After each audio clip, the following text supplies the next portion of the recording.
As of this morning, I was told that there's been $3 million of infrastructure damage across Le Sueur County due to these floods, and $2 million of that is right here in Waterville.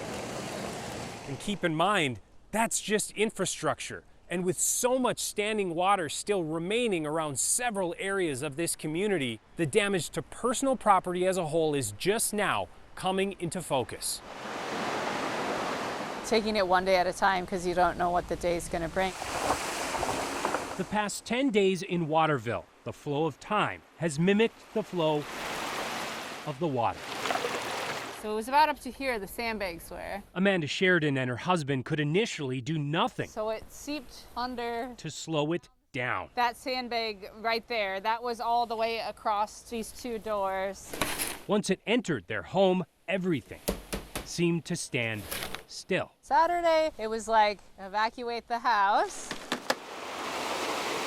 And then for 4 days, we couldn't get to the house because the flood waters was over that street completely. And then we came back and started canoeing. Despite their home being built several inches above the 100-year floodplain, it took them a full week before they could even begin tackling the damage Everything's rotten. caused by 4 inches of water. It smells bad, and we got all the smelly carpet out, but the mold's growing. It's still, you smell like a fish in here, or even worse. Those environmental concerns drove the county to set up this debris removal site on the edge of town this weekend. And I know it's a concern here at the debris site.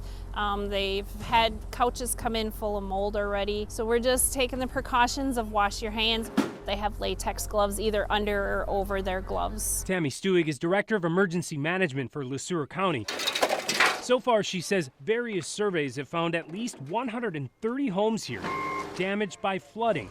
But as the water recedes, she expects that number to rise. Not all of our residents have been able to get to their homes to even assess their damages. At least 20 families, including the Sheridans and their 2 daughters, have utilized an emergency shelter in town while they wait to move back into their home. It's getting to them today and yesterday. They're tired out. It's just pushing through it, yeah. Still, she's thankful they're at least able to start the cleanup, and even more grateful for all the helping hands. Every day we're here working, people just show up to help. Just don't ask how many days or loads that all adds up to. Probably about 7. I think we're nearing the end, though. This sandbag drop-off area may be the biggest example of the uncertainty that still remains here in Waterville. With several days of rain still in the forecast, many in town simply aren't wanting to drop any of their sandbags off, worried that they'll still need them in the weeks to come. Reporting in Waterville, Kent Erdahl, KARE 11 News.